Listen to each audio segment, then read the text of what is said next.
অসুস্থ অবস্থায় কখন রোজা ভাঙা যাবে? এরপরে প্রশ্ন হলো, রোজা অবস্থায় কি সাপোজিটারি নেওয়া যাবে? কতটুকু পরিমাণ রক্তক্ষরণ হলে রোজা ভেঙে যাবে? আসলে রোজা রেখে রক্ত পরীক্ষা এবং রক্তদান বা গ্রহণ করা যাবে কিনা। এরপরে প্রশ্ন হলো, রোজা রেখে ডায়াবেটিস পরীক্ষা করা যাবে কিনা। রোজা রেখে এন্ডোস্কোপি ও ক্লোনোস্কোপি করা যাবে কিনা। রোজা রাখা অবস্থায় ইনসুলিন নেওয়া যাবে কিনা। রোজা রেখে স্যালাইন নেওয়া যাবে কিনা। রোজা রেখে কি চোখের অথবা নাকের কিংবা কানের ড্রপ ব্যবহার করা যাবে কিনা। ইনহেলার ব্যবহার করলে কি রোজা ভেঙে যায়? রোজা রেখে কি ডায়ালিসিস করা যাবে? চিকিৎসা সেবার ক্ষেত্রে রোজা সম্পর্কিত কিছু প্রশ্ন। প্রথম প্রশ্ন, রোজা রেখে রক্ত পরীক্ষা এবং রক্তদান বা গ্রহণ করা যাবে কিনা। রোজা রেখে রক্ত পরীক্ষা বা রক্তদান করা যাবে যদি সেটা রোজার কোনো বিশেষ ইফেক্ট রোজার প্রতি না পড়ে। অর্থাৎ এত বেশি রক্ত দিলেন, আপনি শারীরিকভাবে এত দুর্বল যে এরপর আপনি রোজা রাখতে পারলেন না, আর এরকম হলে সেটা জায়েজ নাই। সচরাচর এরকম না। সচরাচর হলো এক ব্যাগ রক্ত দিলে আমাদের রোজা ভেঙে ফেলতে হয়, এরকম হয় না আলহামদুলিল্লাহ। তো এরকম যদি হয় তাহলে সেক্ষেত্রে রোজা রেখে রক্তদান করা যাবে। আর রক্ত পরীক্ষা তো করা যাবেই, কারণ পরীক্ষার জন্য এক সিরিঞ্জ রক্ত নিতে হয় বা কম বেশি নিতে হয়। এটার কারণে যে একেবারে একটা মানুষ দুর্বল হয়ে রোজা ভেঙে ফেলতে হয়, এরকম তো আর হয় না। অতএব রোজা রেখে সিয়ামরত অবস্থাতে রক্ত পরীক্ষা করা জায়েজ আছে। এরপর প্রশ্ন হলো, রোজা রেখে ডায়াবেটিস পরীক্ষা করা যাবে কিনা। অবশ্যই যাবে, একই কথা। রক্ত পরীক্ষা যদি করা যায় তাহলে ডায়াবেটিস পরীক্ষা তো আরও জোরে যাবে, কোনো অসুবিধা নেই। রোজা রেখে এন্ডোস্কোপি ও ক্লোনোস্কোপি করা যাবে কিনা। এন্ডোস্কোপি সাধারণত একটা ছোট্ট একটা যন্ত্র পেটে ঢুকানো হয় এবং সেটা দিয়ে চেক করা হয়। তো যেহেতু এটাতে কোনো খাবার থাকে না এবং এইটা আমাদের পেটে গিয়ে আপনার কোনো খাদ্যের কোনো কাজ দেয় না, জাস্ট চেক করে বের হয়ে, বরং এটার সাথে খাবার বের হয়ে আসে হালকা কিছু, মানে হতে পারে। তো এটা জায়েজ আছে, এন্ডোস্কোপি করলে রোজা রাখা অবস্থাতে সেটা রোজা ভাঙবে না, রোজা ভঙ্গের কারণ হবে না। রোজা রাখা অবস্থায় ইনসুলিন নেওয়া যাবে কিনা। জি, ইনসুলিন নেওয়া যাবে, যেহেতু এটা আমাদের পাকস্থলিতে কোনো কিছু এর পৌঁছে না এবং চামড়ার সামান্য নিচে থাকে, অতএব ইনসুলিন নেওয়া যাবে। রোজা রেখে স্যালাইন নেওয়া যাবে কিনা। রোজা রেখে স্যালাইন এবং ইনজেকশন এগুলো নেওয়া যাবে, এটাই বিশুদ্ধতর মত, এটাই বেশিরভাগ সব উলামা ইকরামের প্রায় মত। আমাদের দেশে বিচ্ছিন্ন এক দুজন এটার দ্বিমত ভিন্ন পোষণ করেন। স্যালাইন এবং ইনজেকশন নেওয়া যাবে, এর কারণ কি, যৌক্তিকতা কি? যৌক্তিকতা হলো যে বিশেষ করে যেগুলো আমরা রগে নেই আর কি, অর্থাৎ যেগুলো আমাদের পাকস্থলিতে যায় না আর কি। তো পাকস্থলিতে তো যায় না, এটা আমাদের শিরা উপশিরা হয়ে আমাদের শরীরে হয়তো শক্তি যোগায় বা মেডিসিনে কাজ দেয়, আমাদের ট্রিটমেন্টের সহায়ক ভূমিকা পালন করে। তো এটা যেহেতু আমাদের পাকস্থলিতে যায় না, আমাদের খাদ্যের কাজ দেয় না, অতএব এটা রোজা ভাঙার কারণ হবে না। তবে কেউ যদি উইকনেস দূর করার জন্য স্যালাইন দেন, যে দুর্বলতা কাটাবার জন্য, তাহলে সেটাকে ওলামা ইকরাম মাকরুহ বলেছেন। কারণ দুর্বলতা কাটানোর জন্য কোনো এরকম উপায় অবলম্বন না করে বরং আমাদেরকে সবর করতে হবে, সবর করতে হবে, সেটাই হলো করণীয়। অতএব সাধারণ অবস্থাতে ইনজেকশন দিলে রোজা ভাঙবে না। এমনকি টিকা গ্রহণ যদি কেউ করতে চান রোজা অবস্থায়, অবশ্যই টিকা গ্রহণ করা যাবে। রোজা অবস্থায় টিকা নিলে রোজার কোনো ক্ষতি হবে না। এরপরে প্রশ্ন হলো, রোজা অবস্থায় কি সাপোজিটারি নেওয়া যাবে। সাপোজিটারি মলদারে আমরা ব্যবহার করতে পারবো কিনা রোজা অবস্থায়, এটা জটিল বিষয়। বিশেষ করে যখন মানুষ এত অসুস্থ হয়ে যায়, সাপোজিটারি তো সাধারণত নেওয়া হয় যখন মুখের ওষুধ খুব মানে যখন সীমা অনেক বেশি ছাড়িয়ে যায় তখন, অর্থাৎ তিনি মুখে ট্যাবলেট নিতে পারছেন না বা এটা কার্যকর হচ্ছে না, তখন দিতে হয়। আল্লাহ না করুক এইরকম পর্যায়ে যদি হয় তখন তো তার রোজা ভাঙাই জায়েজ আছে। যদি এরকম হয় যে তার অসহনীয় সহ্য ক্ষমতার বাইরে চলে যায়, সেটা তো ভিন্ন বিষয়। রোজা রেখে কি চোখের অথবা নাকের কিংবা কানের ড্রপ ব্যবহার করা যাবে কিনা।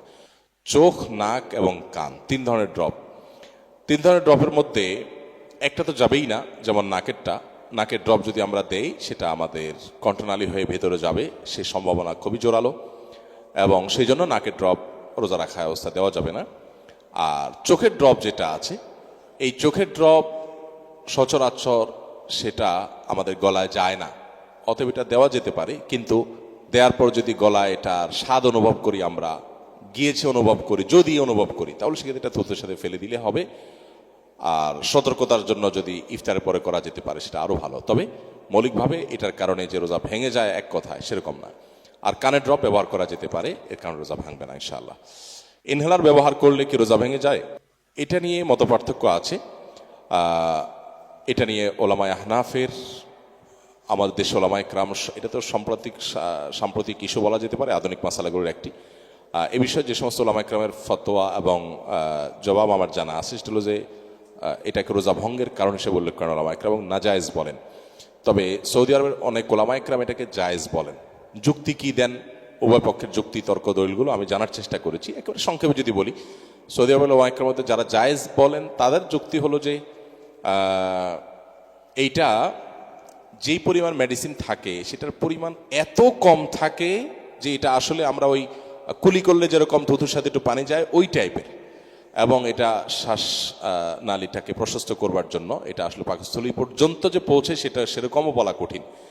তো এই সমস্ত কারণ দেখিয়ে তারা এটাকে জায়েজ বলেন, কিন্তু এহতিয়াত এবং সতর্কতা হলো এটা ব্যবহার ইফতারের পরে করা, এবং এটাকে আমরা ব্যবহার করব না রোজা অবস্থাতে। এটাই হলো সতর্কতাপূর্ণ মত, এটা এহতিয়াতপূর্ণ মত। এবং সেই সাথে আপনার কতটুকু যায় কি, মানে আমি এই মাপজোপের মধ্যে যদি চলে যাই, মানে যাচ্ছে ভিতরে এবং সেখান থেকে পাকস্থলীতে যেতে পারে সে সম্ভাবনা আশঙ্কা আছে, সব মিলিয়ে এহতিয়াত অবলম্বন করা বা সতর্ক থাকাটাই হলো অধিকতর উপযোগী এবং আমার কাছে মনে হয় ভালো উত্তম।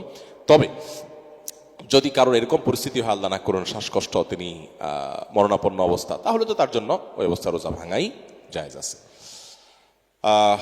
কতটুকু পরিমাণ রক্তক্ষরণ হলে রোজা ভেঙে যাবে? আসলে রক্ত যদি শরীর থেকে বের হয় স্বাভাবিকভাবে, কেটে গেছে কোথাও, এটা রোজা ভঙ্গের কারণ নয় সচরাচর। কিন্তু যদি এত বেশি রক্ত বের হয় যার ফলশ্রুতিতে তিনি দুর্বল হয়ে পড়েন এবং তার এই মুহূর্তে পানি পান করা, খাওয়া, এটা ছাড়া তার জীবন রক্ষা করা কঠিন হয়, তাহলে তো সেক্ষেত্রে তিনি রোজা ভাঙতে পারেন সে ওজোরের ভিত্তিতে। বাকি এমনিতে রোজা রক্ত বের হলে বা কাটা গেছে সেটা রক্ত পড়লে এর কারণে রোজা ভঙ্গ হয় না মৌলিকভাবে। রোজা রেখে এটা একই প্রশ্ন আবার আসছে, অসুস্থ অবস্থায় কখন রোজা ভাঙা যাবে? অসুস্থ অবস্থায় রোজা ভাঙা যাবে, কিন্তু সে অসুস্থতার সংজ্ঞাটা কি, ডেফিনিশনটা কি? আমাদের আজকাল দেখা যায় অনেকে রোজা রাখেন না, কি হয়েছে, ওনার গ্যাস্ট্রিক। আরেকজন রোজা রাখেন না কেন, ওনার প্লাস্টিক। এই গ্যাস্ট্রিক প্লাস্টিক এ সমস্ত অজুহাত দিয়ে রোজা না রাখার সুযোগ নাই। এই সমস্ত কষ্টগুলো সহ্য করতে হবে তো জান্নাত কি এমনি এমনি পাওয়া যাবে? আল্লাহ সুবহানাহু ওয়া তাআলা বলেছেন, ফামান কানা মিনকুম মারিদান ওয়া আলা সাফারিন ফাইদ্দাতুম মিন আইয়ামিন উখার। কেউ যদি অসুস্থ থাকে, সফরে থাকে, সে অন্য সময় রোজা রাখলে চলবে। কিন্তু অসুস্থতার লেভেলটা কি? যে অসুস্থতার কারণে রোজা রাখলে তার মৃত্যুর আশঙ্কা আছে, অঙ্গহানির আশঙ্কা আছে, স্থায়ী কোনো রোগ বেঁধে যাওয়ার আশঙ্কা আছে, অসহনীয় কষ্ট, সেন্সলেস হয়ে যাওয়ার মতো এইরকম জটিল কোনো অসুবিধা হলে আল্লাহ না করুক, তখন তার রোজা ভাঙা জায়েজ আছে। কিন্তু একটু অসুবিধা হচ্ছে, একটু জ্বর হয়েছে, একটু পেট খারাপ হয়েছে, একটু শরীরটা খারাপ লাগছে, এই ঠনকে অজুহাতে রোজা ভাঙা যাবে না। অসুস্থ অবস্থা, আচ্ছা, রোজা রেখে কি ডায়ালিসিস করা যাবে?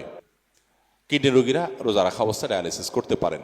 রোজা রাখার সাথে, রোজার ভঙ্গ হওয়ার সাথে ডায়ালিসিসের সম্পর্ক নেই, যেহেতু এটা রক্ত সেটার উপর দিয়ে হয় এবং রক্ত, মায়েরা তাদের এই অবস্থাগুলোতে তারা রোজা রাখবেন।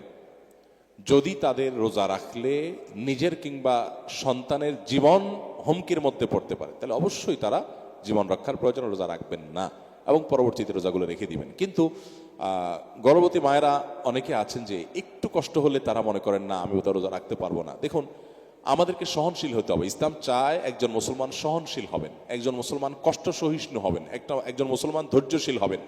আজকাল তো অনেক মা বাপ আছেন ছোট বাচ্চাদেরকে রোজা রাখাতে চান না, অথচ আমাদের বাচ্চাদেরকে রোজা রাখানো আমাদের উচিত, তাদেরকে কষ্ট সহিষ্ণু করা উচিত। এখন সব বাপ মা পোলাপানকে শুধু ভোগ শিখায়, ভোগ শেখানোর প্রয়োজন নাই, ভোগ পশু পাখিও করতে পারে। ত্যাগটা শিখাইতে হয়, স্যাক্রিফাইসটা শিখাইতে হয়। ইসলাম সেটাই বলে, আপনি ওকে ভোর রাতে উঠতে শেখান, ও জীবনে অনেক কিছু করতে পারবে। ওকে আপনি রোজা রাখতে শেখান, ক্ষুধার কষ্ট অনুভব করতে শেখান, ও জীবনে অনেক কিছু করতে পারবে। এই জন্য গর্ভবতী মায়েদের গর্ভাবস্থায় তিনি রোজা রাখলে তার একটু কষ্ট হবে, কিন্তু একটু কষ্ট হবে, এই অজুহাতে তিনি রোজা ভাঙার সুযোগ নেই। আল্লাহ না করুন এমন অসুস্থতা যে তিনি এই অবস্থায় রোজা রাখতে গেলে তার জীবন হুমকির মধ্যে পড়ে যাবে, গর্ভস্থ সন্তানের ক্ষতি হবে। অনেক মায়েরা আছেন রোজা এই আপনার গর্ভবতী অবস্থায় একটা পিরিয়ড পুরো সময় বেড রেস্টে থাকতে হয়, স্যালাইনের উপরে থাকতে হয় এবং অনবরত বমি হতে থাকে।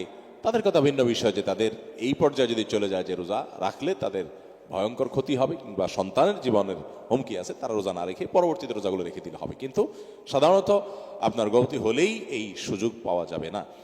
একইভাবে স্তন্যদানকারী মহিলা এই অজুহাতে যে সন্তানকে আমার দুধ পান করাতে আমি রোজা রাখবো না, সে সুযোগ নাই। এটা তখনই যখন আল্লাহ না করুন সন্তানকে আমি দুধ না দিলে, বিকল্প কোনো দুধ নাই, সে দুধ খায় না এবং না দিলে সে মারা যেতে পারে, এরকম হয়ে গেলে আপনি তখন মানে আবার এদিকে আপনি না খেলে রোজা রাখলে আপনার দুধ আসে না, একেবারে শুকিয়ে কাষ্ট হয়ে যায়, আর বিকল্প কিছুই নাই, এরকম কেস রেয়ার। আজকাল হাজারো শত বিকল্প আমাদের কাছে আছে আলহামদুলিল্লাহ। অতএব এরকম টনকো অজুহাতে রোজা না রাখার কোনো সুযোগ নেই। রোজা রেখে অ্যান্টিবায়োটিক, পেন ক্লিয়ার, গ্যাসের ইনজেকশন নেওয়া যাবে কিনা?